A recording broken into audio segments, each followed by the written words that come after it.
History doesn't crumble all at once. It cracks in silence, one detail at a time, a symbol carved where it shouldn't exist, a chamber shaped for a fuel no one admits existed, a machine too advanced for the century that claimed it.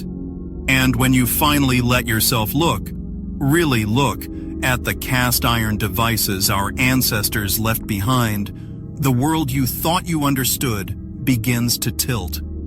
Because these weren't stoves for burning wood. They weren't heaters for humble cottages. They were something far more powerful. Something clean, compact, and impossibly ahead of its time. A forgotten fire that didn't burn, didn't smoke, didn't fade. A fire that might have warmed empires and then vanished. For most of our lives, we've been taught that the story of human progress is a straight line. Slow, steady, logical. But the moment you examine the cast iron devices that survived from the 19th century, that line begins to twist. These objects sit quietly in museums and old estates, coated in dust, mislabeled as ordinary coal stoves. Yet the closer you look, the more they resist that explanation. Their proportions don't match their alleged purpose.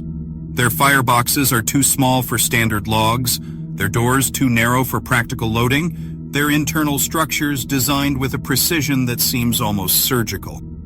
These machines were not built for crude flames or the choking smoke of burning wood, and that realization hits with surprising force, because no one in their right mind would heat a mansion with a device that required handfuls of chips fed every few minutes. No architect would design vast halls with soaring ceilings unless they expected a heat source powerful enough to fill the space effortlessly. And no craftsman would pour iron with such artistic delicacy unless the machine inside was meant to be as refined as the exterior. You can feel it as you study the curves, the patterns, the balanced geometry. These devices were not shaped by necessity. They were shaped by knowledge. Knowledge we no longer claim to have, but the deeper mystery lies not in their beauty, but in their logic. Or rather, the logic that appears only when we stop forcing them into the explanation we've been given. Their missing ash pans, their absent blowers, their strange vent pipes placed sideways or downward as if they weren't meant for smoke at all. If these were truly stoves, they would be failures, dangerous, inefficient, irrational. And yet they were installed in prestigious homes, expensive buildings, luxurious apartments. Why would anyone rely on a heater that couldn't burn fuel properly, couldn't exhaust fumes safely, couldn't power even a modest room without constant attention? The uncomfortable answer is that they didn't. These devices weren't meant to burn anything. They were meant to contain something, and then, carved boldly into the very iron, comes the clue no historian can easily dismiss. The word radium. Sometimes accompanied by a stylized sunburst. Sometimes by a triangular symbol modern eyes instantly recognize, and suddenly the contradictions begin to resolve. A tiny chamber makes sense if the heat source was compact. No ash means nothing was consumed. No chimney means there was no smoke. What remains is simple, silent radiance. A soft warmth spreading outward from a dense cast iron shell. A kind of heat our era cannot reproduce without vast machines and strict protocols. But in the 19th century, it seems, they held it in their hands. And once you entertain that possibility, just entertain it, the world of that era begins to transform. Homes that should have been freezing become easy to heat. Palaces that defy the logic of fireplaces suddenly make perfect sense. Entire winters begin to feel different, warmer, brighter, supported by a technology we've been taught never existed. A technology found not in textbooks, but in the silent iron still standing in front of us. Once you let that idea settle, everything around those devices starts to shift, like a photograph coming into focus. Because if small cast iron heaters once ran on compact, radiant elements, then the society that built them wasn't wrestling with fire at all. It was directing something far more refined, something steady, something capable of warming rooms without soot, without smoke, without armies of stokers hauling fuel up and down staircases day and night. And if that kind of heat existed inside the walls of private homes, you can be certain it didn't end there. Stand inside any surviving mansion from the 19th century, and your breath catches for a moment. The ceilings stretch impossibly high. The windows are so tall they practically inhale the daylight. Corridors run long and straight, with no effort to conserve warmth, no heavy drapery meant to trap heat. These places were not built to be frugal. They were built for abundance, for a constant, unwavering flow of energy that made the cold irrelevant. Open space wasn't a luxury, it was an expectation. And when you step from those parlors into the world of industry and transport, the questions grow louder. Look at the great locomotives of the era, those iron titans that carved their way across continents. According to the official story, they ran on mountains of coal shoveled by exhausted workers into roaring fireboxes. Yet when you study their internal designs, the story begins to wobble. Because these machines were not crude furnaces on wheels. Their boilers were labyrinths of tubes, precision-engineered channels, pressure systems that resemble more the internals of a controlled reactor than a glorified campfire. The deeper you examine them, the more obvious the mismatch becomes. A machine this advanced, this delicately balanced, was never meant to rely on fuel stored carelessly in piles under the open sky.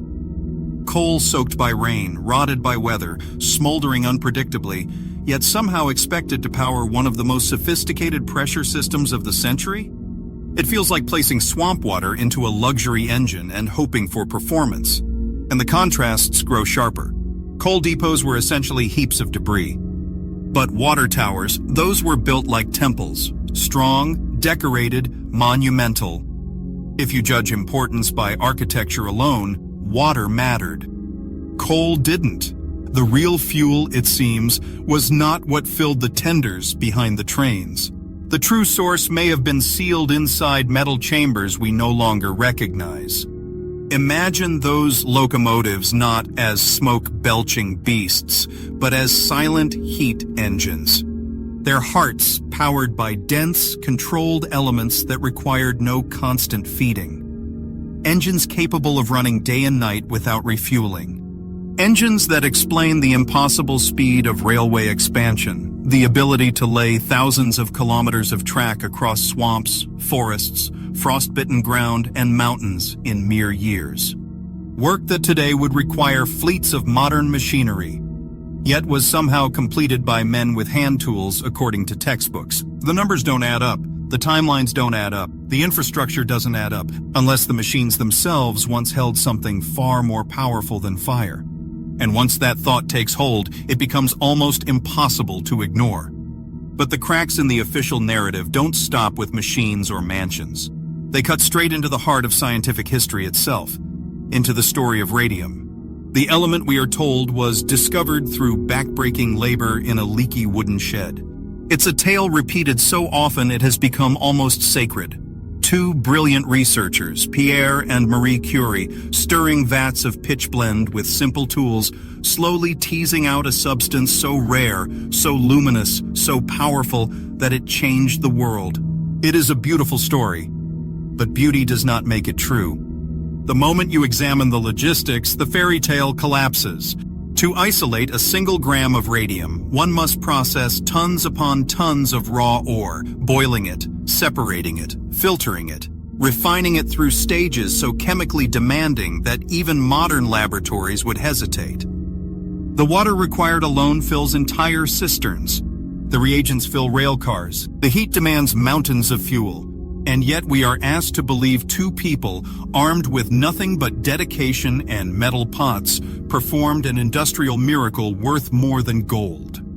This is not an accusation against the Curies. It is a recognition that the story we tell about them is too small, too convenient, too clean. Because when you look behind the romance, you find powerful patrons quietly funding the work.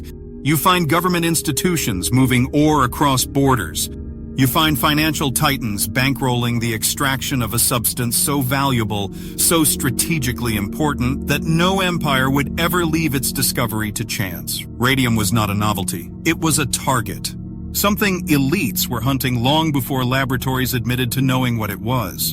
And an unsettling possibility emerges, that the Curies were not uncovering a new element. but attempting to resurrect a lost one. That the world's most influential families funded the project not to celebrate curiosity, but to reclaim something that had powered a civilization before ours. Then comes the paradox scientists do their best to ignore. If radium was as deadly as we are told, if its very presence spells decay, how did Marie Curie survive into old age while handling it daily? How did she carry glowing vials in her pocket? How did she sleep beside them? How did her daughter, born during the height of her research, live more than a century without the slightest sign of genetic harm? Their lives defy the doctrine of universal radiation danger. Their health contradicts the warnings drilled into the public consciousness. Something does not match. And once you notice this contradiction, another becomes impossible to ignore. The strange explosion of radium products that swept Europe and America at the very moment radium was supposedly worth more than a king's treasury. Toothpaste, face creams, chocolates, bottled water infused with curative rays. Even home devices that claim to enrich drinking water with radiant energy. How could the most expensive substance on the planet suddenly appear in cheap consumer goods? The economics alone reveal the absurdity. A tube of toothpaste containing even a fraction of real radium would cost as much as a house. So which is false? The price or the products? The danger or the warnings? The simplest answer may be that most radium goods contained no radium at all, only glow-in-the-dark imposters meant to trivialize the very idea of radiant energy. First, the world was encouraged to laugh at it. Then, almost overnight, the tone shifted. Now the public was told to fear it. Stories of tragedy spread like wildfire. Regulations tightened, supplies vanished into restricted vaults, and the element once whispered to offer warmth and vitality was painted as a universal killer. A perfect psychological reversal, a perfect way to bury a technology forever. What follows is perhaps the most jarring truth. The contradiction between fear and reality is still visible today. You see it in Chernobyl, where life thrives in soil declared dead. You see it in Hibakusha, who outlived entire generations. You see it in ecosystems that refuse to obey the rules we wrote for them. It's as if there are two kinds of radiation, one destructive, one life-giving, mixed together in our understanding as deliberately as ink and water. And if that is true, then the devices marked radium were not mistakes of history. They were achievements. They were tools. They were sources of gentle, controlled warmth crafted by people who understood the difference. People who built a world that no longer exists, but left its bones behind for us to find. And if the trail of forgotten energy leads backward through centuries, then the ruins of Rome might well be the loudest whisper of all. Because standing among the broken arches and sunlit columns, you find engineering puzzles that simply refuse to fit the explanations given to us. We are told that Roman villas and great bathhouses were heated by slaves tending enormous fires day and night. We are told that hot air flowed beneath the floors through a maze of narrow channels known as hypocausts. We are told this system burned mountains of wood each week, swallowing entire forests to keep marble halls warm. But the ruins disagree. Walk into the remains of a Roman bath and look closely at the stonework beneath the floor. Look at the pillars, the chambers, the narrow crawl spaces where heat supposedly roared like a furnace. You will see something astonishing. The bricks are clean. Not just lightly stained, clean. No soot, no tar, no residue. Not even the faint shadow of smoke baked into the clay. These structures should be blackened by centuries of burning. They should carry scars of flame. They should be caked with carbon deposits impossible to scrub away. Yet they stand pristine, untouched, almost sterile. How can a system allegedly powered by endless fires look as if it never hosted a flame at all? Then there is the matter of practicality. Anyone who has ever worked with chimneys or solid fuel knows one thing. Soot builds. It coats everything. It narrows flues, chokes airflow, creates dangerous hot spots. If Roman hypocausts truly carried smoke, they would require constant cleaning. Cleaning that would be physically impossible in such cramped underground passages. No human could crawl into those tight channels with tools, scraping soot from every corner. And yet no soot exists. No evidence of heat damage exists. The system was not designed for fire, it was designed for something else. And once again, everything makes sense if the heat was radiant, if compact cores were placed beneath the floors, gently warming the stone, spreading even heat across entire rooms without smoke, without ash, without armies of slaves. Rome becomes not a civilization of primitive fire pits, but a world warmed by clean, continuous energy. The same pattern echoes across the centuries like a recurring melody. Victorian mansions, Roman baths, even medieval structures that seem impossibly warm for their design, all of them built with the same expectation: reliable heat without burning fuel. A kind of architectural confidence that suggests their builders trusted a source we no longer possess. Then something happened. Something profound. Something that fractured the chain of knowledge connecting ancient engineers to the craftsmen of the 19th century. A disruption, whether a catastrophe, a societal collapse, or the deliberate removal of technology from public reach. And when the radiant cores disappeared, the world grew colder, literally and figuratively. Imagine the confusion of the people who inherited these buildings. They found chambers that no longer functioned, devices that no longer glowed, floors that no longer warmed. They tried to make sense of systems designed for a fuel they had never seen. And so they improvised. They cut crude holes into elegant cast iron. They hammered flues into walls never meant to carry smoke. They stuffed coal and wood into chambers shaped for something much smaller and far more potent. In that moment, radiant technology died. Not with a bang, not with a discovery, but with a misunderstanding. And as fireplaces choked on smoke, as coal-black stains spread across cities, a new era began. An era built not on strength or ingenuity, but on scarcity. A world where warmth had to be bought, not sustained.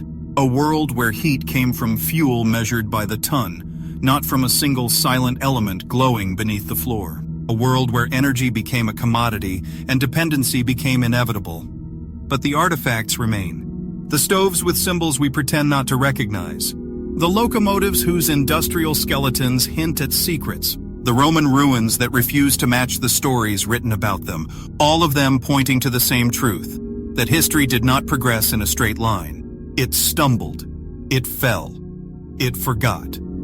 And in the silence that followed, a new story was written, one that taught us to fear what once sustained us, to mock what once empowered us, and to accept limits that were never meant to exist. Yet the fragments endure, waiting for someone, somewhere, to notice that the world we live in is not the world our ancestors built. Their world was warmer, cleaner, brighter, and far more connected to forces we no longer dare to touch. And once you begin recognizing these patterns, you notice that the silence surrounding them is not accidental. It feels intentional, like a curtain carefully pulled across the past. Because every time a clue rises, from cast iron heaters to immaculate Roman chambers, an official explanation appears instantly to smother it. A neat theory. A comfortable myth. A story designed not to illuminate, but to distract. Take the architecture of old European cities. Walk through their oldest districts in winter and pay attention to the buildings. Enormous windows, thin walls, high ceilings, grand entry halls without vestibules. Features that today create colossal heat loss, yet for the people who built them, this was not a concern. These homes were not insulated like modern houses because they didn't need to be. They were designed for heat that never faltered, never needed conserving. When you imagine a constant radiant warmth spreading evenly from floors, walls, and cast iron stations placed strategically across rooms, suddenly these design choices feel rational, almost elegant. Then consider another detail: the absence of early chimney clutter in cities supposedly heated by wood. If entire populations once burned fuel constantly, day and night through brutal winters, old skylines should be forests of chimneys, stone forests. Yet many early photographs show nothing of the sort. Instead, rooftops appear surprisingly clean, airy, almost unburdened, as if smoke was never the defining characteristic of urban life. as if the warm glow inside those homes came from something silent, sealed, and self-contained.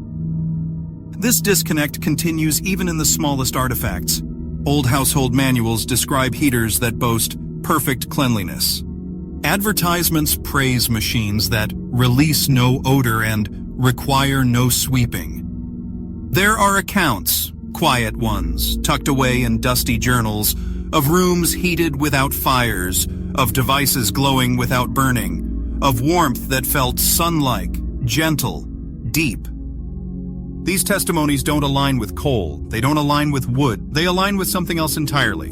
And yet, instead of investigating these anomalies, history chooses the safest path. It ignores them. It folds them into convenient metaphors, calls them exaggerations, dismisses them as misunderstandings. But evidence does not vanish simply because the story feels uncomfortable. Evidence persists. It waits. And perhaps the most unsettling evidence of all lies in the transition itself, the moment humanity abandoned these systems and stepped backward into the smoke. Because the decline didn't happen gradually, it happened abruptly. In the span of a few generations, radiant structures were sealed, filled with earth, or repurposed without explanation. Cast iron devices were modified crudely, drilled clumsily, patched and welded to accept fuels they were never designed to hold. Railways began ordering monstrous quantities of coal, as if the world had suddenly forgotten how to power a locomotive without it. Cities that once glowed warmly began coughing soot into the sky. It was not innovation, it was adaptation, a desperate attempt to keep systems functioning after their true fuel disappeared. And this raises the question no textbook will ever ask: what exactly vanished? A resource, a technology, a method, or something deeper, something foundational, like an entire understanding of physics lost almost overnight? When you look at the world through that lens, history becomes less a story of triumph and more a story of interruption. An era of warmth followed by an era of scarcity. A world running effortlessly, suddenly forced to run on fumes. And from that moment forward, every new technology was chained to the idea of consumption. Burning, buying, depleting. Energy became something measured, rationed, sold. The freedom of constant heat became the dependency of constant fuel. A civilization of warmth became a civilization of smoke. Yet the artifacts remain impossible, silent, patient. They stand as reminders of a world that once knew how to do better. But the most profound shift happens when you stop looking at these mysteries as isolated puzzles and start seeing them as pieces of a single broken mosaic.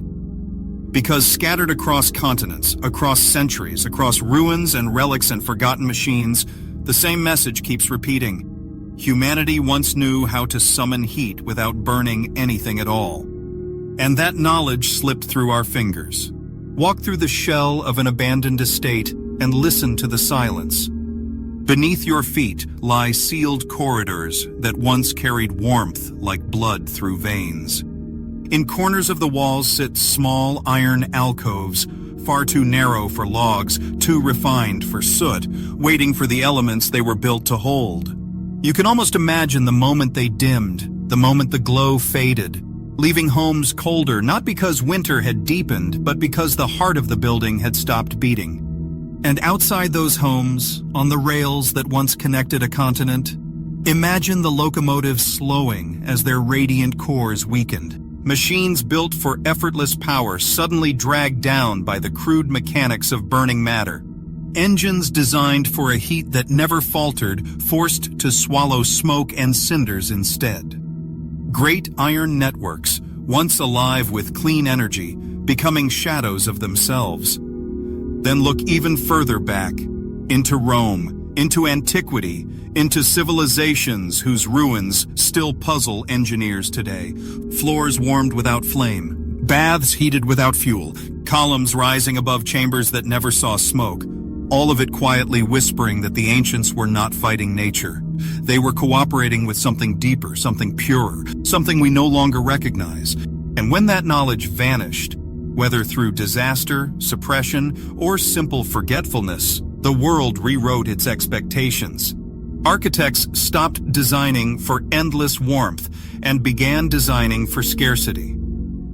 Engineers stopped working with radiant principles and started wrestling with combustion. Society stopped living in a world of clean energy and stepped into one defined by extraction, pollution, and dependency. What we call progress may simply be the long, stumbling recovery from a forgotten fall. But perhaps the most haunting thought is this: the clues were never fully erased. They remain in the iron symbols we pretend not to understand, in the bricks unstained by soot, in the machines too advanced for their supposed age, in the inconsistent stories we're told to accept without question, in the quiet places where nature defies the rules written for it. And when you take all of this together, when you finally allow the contradictions to stand side by side instead of sending them down, the past begins to speak. Not loudly, not dramatically, but with a steady, persistent clarity. It tells us that we once lived in a world where warmth was not a luxury, where homes glowed gently through the winter, where trains crossed continents without drowning the sky in smoke, where engineers built systems meant to endure not for years, but for generations, where the core of a machine did not burn, but radiated, and humanity, for reasons lost to time, stepped away from that world. Maybe the fuel ran out, maybe the knowledge fractured, maybe the people who understood it vanished, taking their methods with them. Or maybe someone decided that a world powered by self-sustaining heat was a world too independent, too free, too unprofitable to allow. Whatever the cause, the effect remains.